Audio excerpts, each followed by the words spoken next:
Okay, so now we're going to talk about the innovation portfolio. And what I want to do is to just draw up initially a process which you can use and vary if you don't have a process in place already.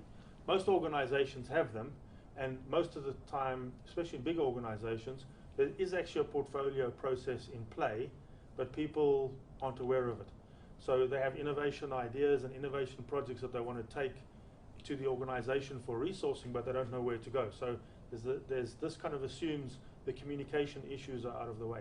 The other problem that happens with portfolios and portfolio management of innovation projects is that we have a process, but it tends to gravitate towards doing more on a sustaining trajectory of innovation. In other words, more of the same, whether it's incremental or radical improvements, which are about serving existing customers with existing products in a better fashion.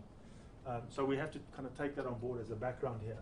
But what we're going to do is we're going to say, let's just assume that we have somewhere some kind of a hopper where we put our initial project proposals.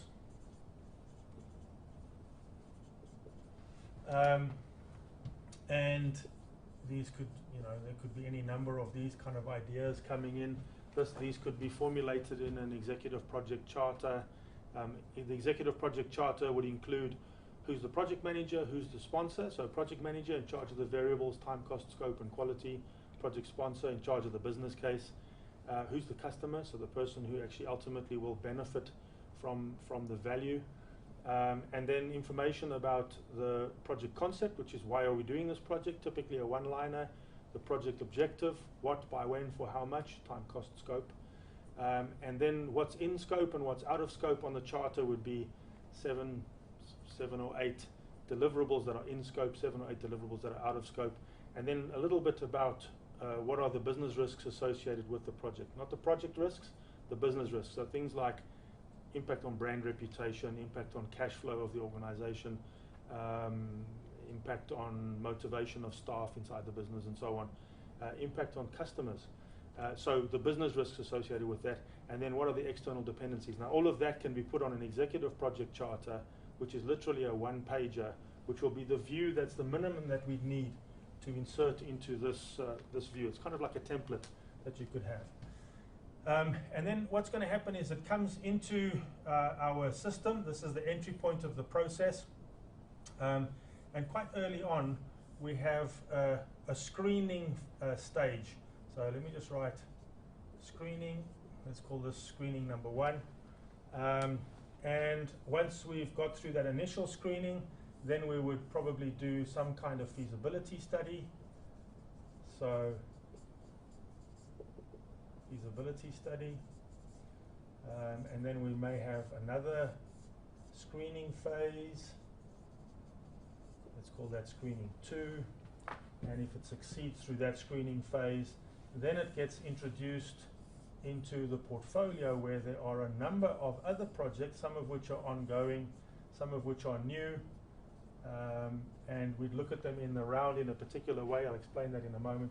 And if it succeeds and is able to be assimilated into the rest of the portfolio, then from there it carries on, and now it may do your kind of standard stage gate type or project management or spiral development, whatever the system is that you use, and ultimately go out to the market. And what we end up with at the end, hopefully, is a successful project. Successful, whoops, I said product, Freudian slip, but project. And what we are after is success, as in it's created a new revenue vertical, something we didn't have before, new value that is durable in the organization. Okay, so let's just take a step back a little bit here. And what I want to just draw your attention to is that, first of all, this is a couple of steps which demonstrate a portfolio process. It's a fairly straightforward, very basic view of the world. But there's a couple of quite important things. These executive project charters that get inserted into this hopper, if I was a program manager looking after the entire innovation program, I'd like to be able to take each of those one pages and put them on the wall or put them on a table in front of me, and in one view be able to see all of the project objectives, all of the project concepts, all of what's in scope, all of what's out of scope, all of the business risks across the entire portfolio, kind of like a dashboard view. So that charter is not an insignificant starting point. The next thing is, when we talk about screening in these two different screening points here, what is it that we are talking about? Well, what we have is up here is our strategy, and our strategy is going to give us the targets that we have to go after and the guidelines within which we need to operate. And these, so I want to write down targets just for completeness, these actually give us the information that we need to be able to screen. So for example, if the strategy says that an idea that has made its way through here is something which is too far away from our intention into the future, then what the screening should do is to reject that particular idea.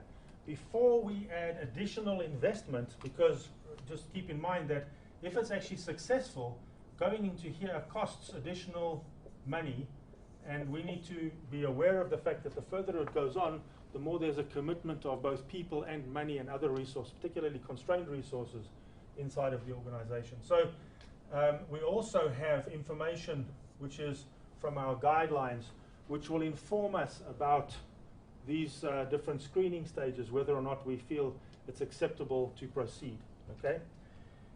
The guidelines very definitely are going to give us some indication as to how much money has been set aside. So if I was to take a slightly different view, if I draw a graph which was kind of cumulatively a number of different projects that I'm adding into the portfolio over a period of time, and if this is cumulatively how much money I'm prepared to spend, then at some point for a particular planning cycle, I might actually run out of the amount. It doesn't really matter how much time I need. There might be a ceiling on the number of projects that I can actually choose. So in this particular instance, project number 5 falls outside of the constraining resource, which in that case is money. It could be the number of hours in an operating theatre. It could be the number of ophthalmologists in an eye surgery. The constraints could be the number of beds in a hospital. It's whatever the constraining resource is. In this case, I've just chosen money as being the constraining resource. But the idea is that the guidelines will give us top-down how much money we can spend on this portfolio for this particular time frame. So if I'm adding one extra project into the portfolio, what does that do to the overall amount of resource available? Okay, so once I've satisfied myself that these guidelines give me that, basically what it's drawing on, by the way, is a view which looks like this, top down in the organization. I hope you can see this. Is a set of so-called strategic buckets. This is something, a word that's, or a phrase that was used by Robert Cooper, who's well known for StageGate and various other product development related material.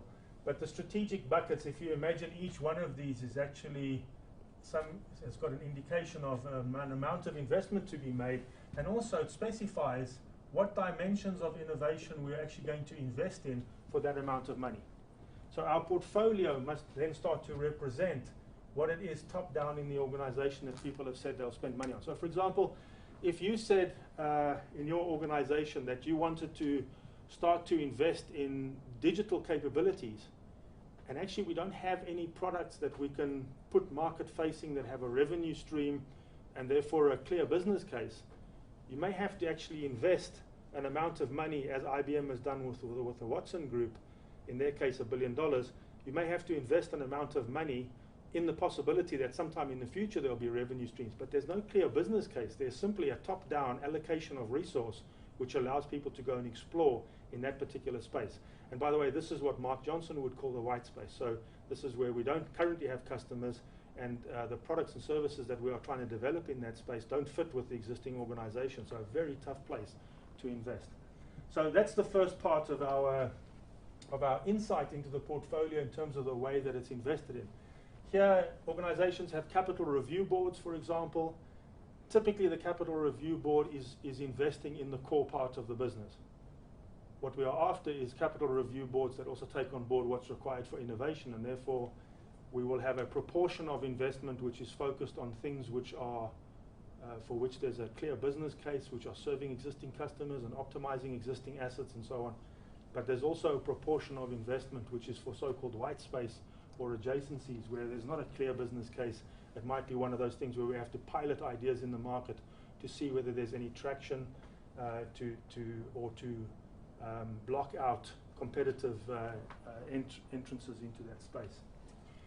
And then once the portfolio is sorted out in that particular way and optimized, and by the way, there's very likely to be a loop which goes around here a couple of times to make sure that we have the right mix and the right combinations of things in there.